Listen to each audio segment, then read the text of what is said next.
Para aprender un poco más, para saber un poco más acerca de cómo se lleva a cabo este proceso de elección de el nuevo Papa, proceso que ya está en marcha, vamos a hablar con el Padre José María Ramos, a quien le damos la bienvenida. Buenos días, Padre, gracias por atender esta mañana la radio del ECO. Buen día, Beatriz, buen día, Claudio. Buen día. ¿Cómo están? Muy bien, bueno, siguiendo este proceso que en realidad se puede decir recién empieza. Cuéntenos cómo es. ¿Cómo es? A ver, arranca. Sí.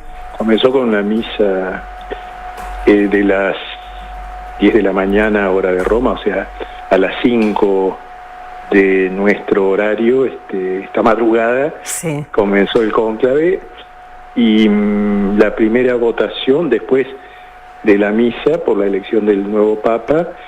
Los cardenales se dirigen a la Capilla Sixtina, prestan juramento. Y creo que entre las 13 y 14 de nuestro horario será la primera votación. El día de hoy habrá una sola votación. Los demás días hay 2 votaciones por la mañana y 2 votaciones por la tarde. Ahora, pregunto por desconocimiento absoluto, ¿cómo es la dinámica en sí? ¿En qué momento hablan, si es que hay propuestas, si es que hay discusión en torno, por ejemplo, a cuál? Sí.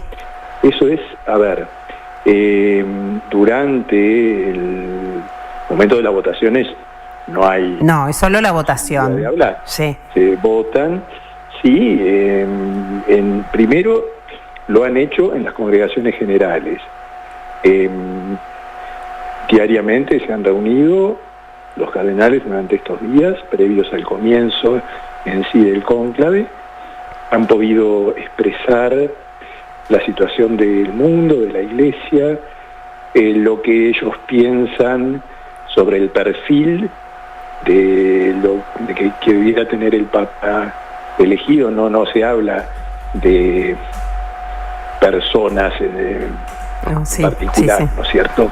Sí, del perfil, claro. Las cualidades para responder a esa situación del mundo y de la Iglesia que expresan los que llegan de todo el mundo, ¿no? Uh-huh. Y uno piensa, porque hablamos un poco de esto, que en la misa previa se pidió elegir al Papa que la humanidad necesita. Y uno piensa que es cierto que tal vez allá se compartan valores comunes, pero también seguramente desde el lugar que cada cardenal provenga del mundo tiene sus particularidades, ¿o no? Bueno, precisamente en eso está la riqueza de la catolicidad. Católico significa universal. Entonces, primero hay problemas que son comunes a todo el mundo en este momento, el tema de la paz, de las guerras que están presentes. Nosotros tenemos un par de lugares que ahora están, digamos, todos los días presentes: Ucrania, Medio Oriente, pero hay ahora India y hace 30 años que están en guerra. O sea, una vez un obispo africano me comentaba, dice: usted sabe que en mi país, era creo el Congo, las personas que tienen 35 años no saben lo que es la paz, porque nacieron en guerra y siguen en guerra. Es una cosa terrible, ¿no? Sí. Uh-huh. Entonces hay problemas que son comunes: el problema de la pobreza, el problema de los emigrantes que no tienen ninguna perspectiva de crecimiento en su país, entonces, o son perseguidos políticos. Hay cuestiones que lamentablemente están presentes en todo el mundo hoy. Uh-huh. Y después después hay una cosa sobre la elección en sí. Hay una cosa que vale la pena tener en cuenta. Algunos piensan que la famosa fumata, que es, son señales de humo, ¿no? Sobre la elección o no del Papa. Sí. No hay 4 por día, sino que hay 2. Hay 2 al terminar los 2 actos eleccionarios de la mañana, y al terminar los 2 actos eleccionarios de la tarde, si es que el Papa no fue elegido. Si fue elegido ya, bueno,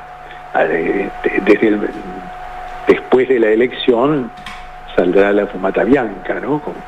Pero si no hay 4 señales por día, sino dos.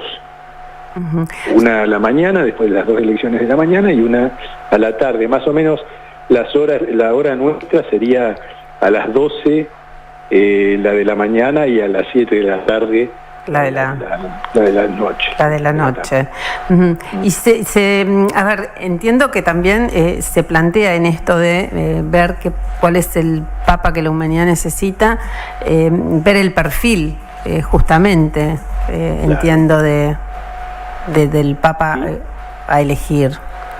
Sí, y es además una situación muy especial, porque nunca hubo tanta cantidad de electores, de cardenales, claro, y de lugares tan representados, claro, tan distantes, claro. Y además eso hizo que no se conozcan tanto. Sí.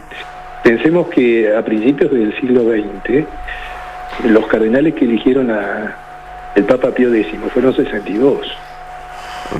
Claro, el doble. Y para los siguientes todavía menos. Hasta la elección de San Juan XXIII, en San Juan XXIII eran 51 los electores. Recién con el Papa Pablo VI, él extiende el número hasta 120.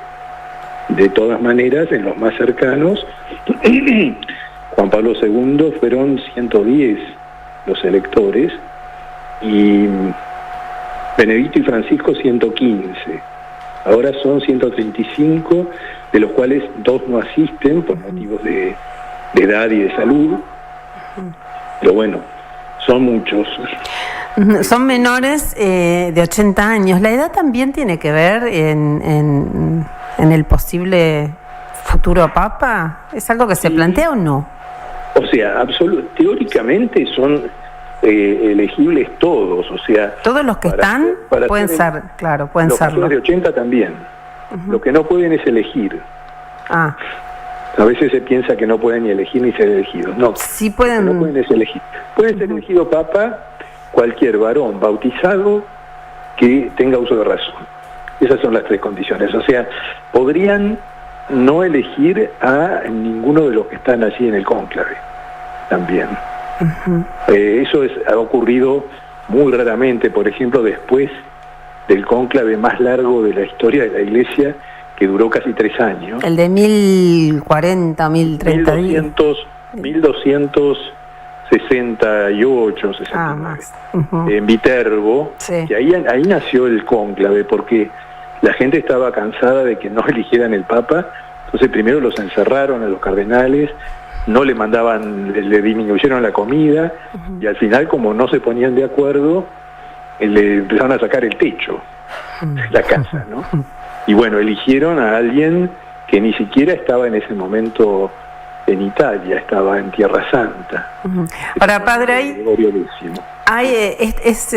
hay rituales, es todo un proceso, hay juramentos de secreto de todas las personas que están o que asisten a los cardenales. Claro, eso lo hacen antes, por supuesto. Sí.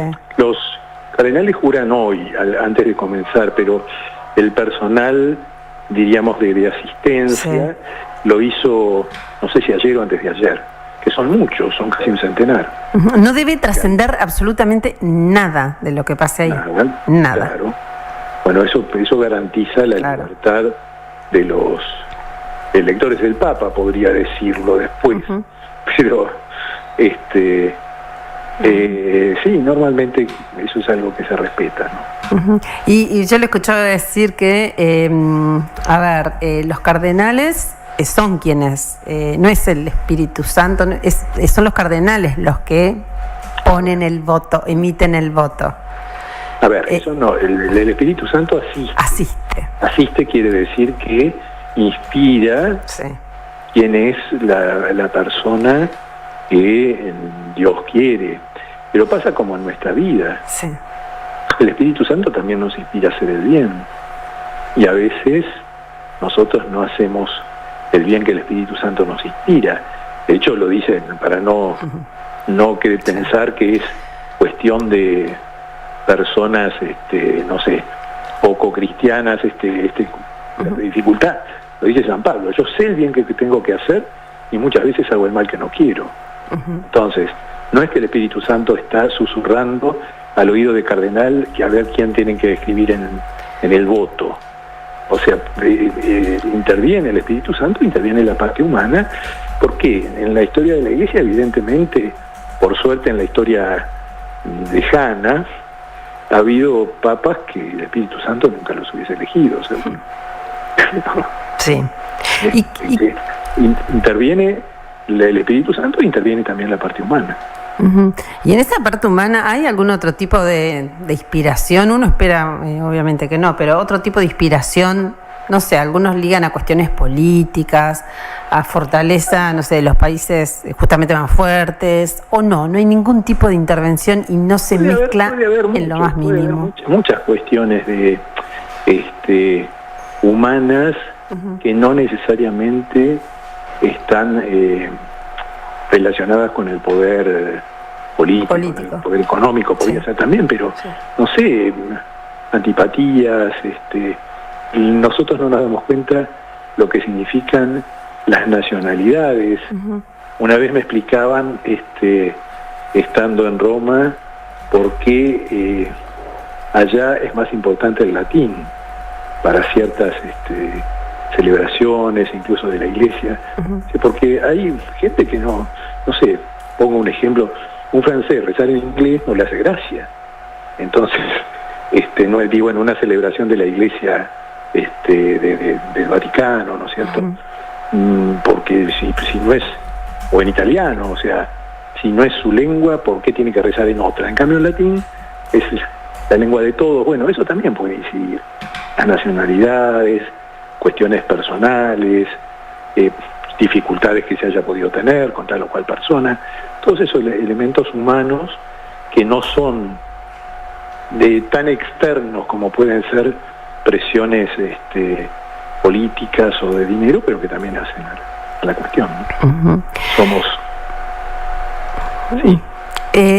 Teniendo en cuenta que muchos de estos cardenales fueron elegidos por el Papa Francisco, sí, entiende que se puede... El 80%. El 80%. ¿Entiende que se puede llegar a esperar en esta próxima elección, y esto es personal, ¿no? Opinión personal, en todo caso una reflexión suya, un perfil que no se aleje tanto de lo que significó el Papa Francisco para el mundo? Sí, a ver, también allí está el Dios que nos sorprende, ¿no? Esto lo sé por mis mayores, ¿no? Porque hay tiempos en los que yo no existía todavía. Dicen que cuando murió el Papa Pío XII, que era un hombre admirable, competente, hasta podía hablar con suficiencia de las ciencias médicas, todos se preguntaban quién estaría a la altura de sucederlo, ¿no? ¿Quién podría suceder a un hombre tan completo, digamos? Y bueno, Dios suscitó a Juan XXIII, que era muy distinto, pero con su bondad y, bueno, conquistó, ¿no? la Iglesia, él sugirió la convocación del concilio, o sea, lo eligieron para que estuviera de paso, y eso es algo que perdura. Lo mismo cuando fallece Juan XXIII, el Papa bueno, ¿y ahora quién? Bueno, y aparece Pablo VI, muy distinto, pero que tuvo, digamos, la seguridad de guiar a la Iglesia en un momento de tormenta. Después, totalmente inesperado, Juan Pablo I, que manifestó en poco tiempo la bondad de Dios. Después, también la sorpresa de Juan Pablo II, el Papa misionero, incansable, que recorrió el mundo. ¿Quién podía sucederlo? Bueno, Benedicto, que según un intelectual francés, jesuita, el padre de Libac, dijo que era la mente más lúcida que Dios había regalado a la Iglesia en el siglo XX. Después de él, y después ¿quién? Bueno, después Francisco, con toda una peculiaridad, pero bueno, con su cercanía, con su ocupación por los excluidos, manifestó la misericordia de Dios en un mundo como el nuestro, tan golpeado, ¿no? Y ahora Dios no nos dejará de sorprender. Humanamente sí, podría decirse, bueno, con un porcentaje tan alto de cardenales que hizo el Papa habrá. De todas maneras, interesante, al primero que se lo escuché decir es al superior general de los jesuitas. Dijo, el Papa que será elegido es el sucesor de Pedro. Claro. O sea, los papas no suceden a su antecesor, sino que suceden a Pedro, cada uno con sus particularidades. Bueno, esperemos que sea el que Dios quiera, y entonces estamos seguros de que... Y no hay plazo para ello, no hay plazo para elegir, o sí hay un plazo estipulado. Sí, en la reforma del modo de elección que hizo el Papa Juan Pablo II, y después le dio un tono también, una pequeña reforma el Papa Benedicto, yo no recuerdo bien la cantidad, pero creo que después de un poco más de 30 elecciones, que eso a 4 por día son 10 días más o menos, sí. Supongamos, porque, bueno, un poco menos, se elige entre los dos más votados. Entonces eso acotaría el tiempo, o sea, claro, llega un punto que se termina definiendo. Llega un punto que se termina definiendo, pero siempre necesitan los 2/3 de los votos, que parece que ahora son 89. ¿no? O sea que con 89 votos ya claro, se elige, está elegido. 133 son 89 los necesarios. El cónclave más largo fue este de Viterbo, que duró 30 meses, que no se puede repetir. El cónclave más corto duró 10 horas. Acá, porque hablan, a ver, de muchos, no sé si tiene algún tipo de incidencia o algún sentido asociado a lo que verdaderamente pasa, pero se habla de favoritos, pero de un montón de favoritos. Se habla como de 30 favoritos, que es un montón. Eso también muestra que es más difícil. Hay una expresión que tampoco es del todo verdadera. Dice el que entra el cónclave de papa sale cardenal. Sí. Y bueno, seguro, si han puesto tantos, de los 30, 29 no van a ser. Claro, tal cual. Pero el tema es que no es exacto eso, porque a veces ha pasado y a veces no. Por ejemplo, en la elección del Papa San Pío X, a principios del siglo XX, parece que nadie pensaba que podía ser él.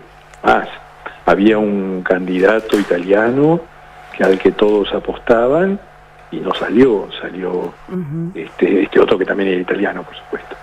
Y con lo de Pío XII parece que era cantado. Papa Pío XII vino a Argentina como legado del Papa para el famoso Congreso Eucarístico Internacional de 1934. Y fue, digamos, favorito y salió Papa. Los argentinos, perdónenme que le interrumpa, los argentinos yo creo que nos sorprendimos gratamente, fue un orgullo, una alegría enorme la elección del Papa Francisco. Sí. Los que vivimos, los argentinos que tuvimos... Estamos tan bien, pero... No, eso es cierto, pero en el momento, ese privilegio de haber vivido ese momento, yo creo que es un regalo de Dios para los argentinos. Lo que vino después es otra cosa. Además, no solo el primer argentino, sino el primero de Latinoamérica. De Latinoamérica, sí. Sí, el pensar que de los 366 va a ser el 67 el que venga, me parece que 315 han sido italianos. Sí. Una inmensa mayoría. Sí. Los ojos del mundo están puestos por estos días, por estas horas entonces en Roma y en esa imagen de la chimenea. Padre, le agradecemos muchísimo, sabemos que tiene un compromiso ahora, así que le agradecemos muchísimo esta comunicación. Un gusto de poder conversar con ustedes y con los oyentes. Bueno, y aprender un poco más. Hay que rezar en estos días, yo le pido, y lo hacemos acá. Hay un obispo sueco muy profundo, además dice las cosas a veces con cierta gracia, ¿no? Y dice que los creyentes, especialmente en estos días, tenemos que rezar y no caer en la fiebre de las apuestas y de porque saben que en Inglaterra creo que hay un juego ya. Sí, que se apuesta para, bueno. Hablamos el otro día. Sí. Dice que no consideremos a los cardenales como caballos de carrera, que tenemos que apostar a ver quién gana. Ay, sí, tal cual. Tal cual. Bueno, sí. Padre, le agradecemos muchísimo esta comunicación con la radio esta mañana. Buen día. Bueno. Gracias.